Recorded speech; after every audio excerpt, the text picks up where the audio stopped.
On the subject of inspiration, we often have to set goals for ourselves. So how do you set goals for yourself? I think often when people think about goals, they refer to the SMART acronym, which I have to say I disagree with. I think a goal should be something that you don't know how to achieve and you don't have the ability to achieve it at this point in time. I think if you set a goal that you know how to achieve and you have the ability to do it at this point in time, that's not a goal, that's a task that you've not done yet.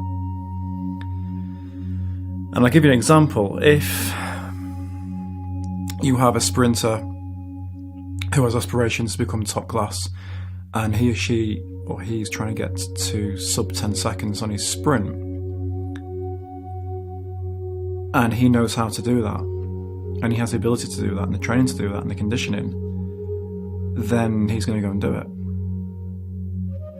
If you look at someone who wants to lose weight and they know what they've got to do because they've piled a load of weight back on and they're saying to you, I want to ditch this weight and get back to my previous weight. So their body has the physical ability to do said goal and they know what they've got to do, but they haven't done it yet. That's not a goal. That's just a task that they haven't yet completed. I remember when I was, I just left my previous company that I'd set up, and I had to walk for various reasons, so it wasn't a particularly great time in my life, and I'd hooked up with a new business partner, and I remember him asking me about financial goals, what do you want to achieve and what do you want to earn, and I said £12,000 a month. And I didn't know how I was going to do that, and that didn't really bother me. And at the time, I was probably earning, if I was lucky, 20% of that, if I was lucky. And I was working hard for it as well. So I knew there wasn't 80% difference to put in terms of effort to make it the 12 grand a month. There was no way. If I was earning 2,400, and that's 20% of my goal, I knew I couldn't work 80% harder to fill that gap. Not sustainably, anyway. I also remember the look on his face when I said it, and the look on his face was one of disbelief, didn't really take it seriously, and that was him bringing his paradigms into the conversation. So immediately then I was being affected, or allowing myself to be affected by other people's beliefs as to what I was able to achieve. There is no link whatsoever to financial success and intelligence. There's enough examples of people out there who don't have the academic background but have gone on to achieve great sums of wealth, because it's not about education, it's not about intelligence, it's about creativity. And if you want to achieve huge sums of wealth, and we'll raise that point in a second as well, because what is huge to some people, I did go on to earn £12,000 a month, and again, I'll say I didn't know how I was going to do it. I just believed that I was going to do it, and I had faith I was going to do it. And this was at a point when I was struggling financially. And people watching this now might think that £12,000 a month is a lot of money. Well, to some it might be, but to others it's not. The fact is, it's neither a lot or a small amount. It's just an amount. And I think that's what most people get caught up with. They look at a figure and they see it as a big amount or a small amount. And there's a lot of energy put into that figure.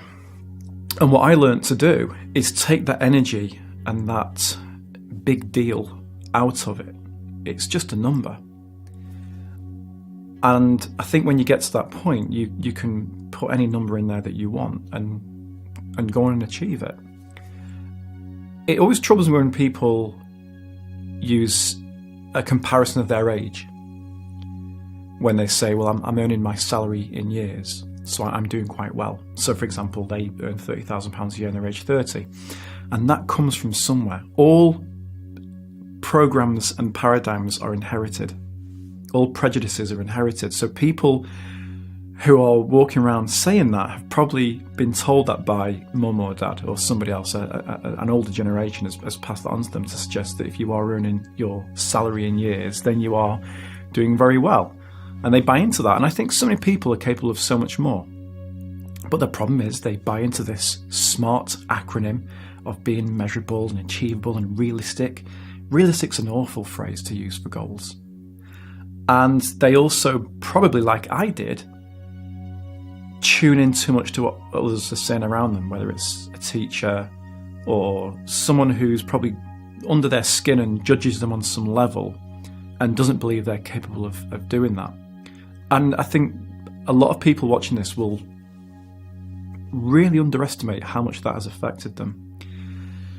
And I went on to even higher levels of earning each month, which again I don't boast about, because I know so many people who earn so much more than me. So it's all relative, really. But it was only when I stopped buying into other people's beliefs about me. What other people believe or think about you is none of your business. So if you had a structure to how you goal set that you think would work better for those listening and watching, what would it be? I have a 3-step process. The first thing is you've got to be extremely clear about what it is you want to achieve. Forget about the how, because the whole idea behind goals is it's not about achieving the goal. It's about the type of person you become by attempting the goal.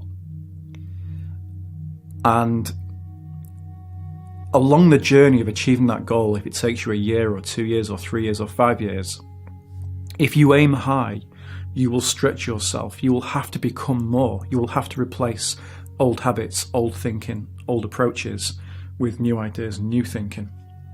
It's like a spring clean that you do on yourself each year. You set a big goal, and it has to be a goal that feels unachievable.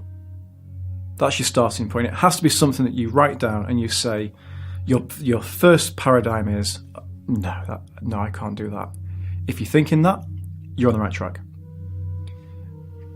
Some people say whatever your target earnings are for the year, when you first think about it, add a 0. That's another way of going about it. That can work. It's a bit hit and miss. You also then should reflect on what you've written down for at least 24 hours.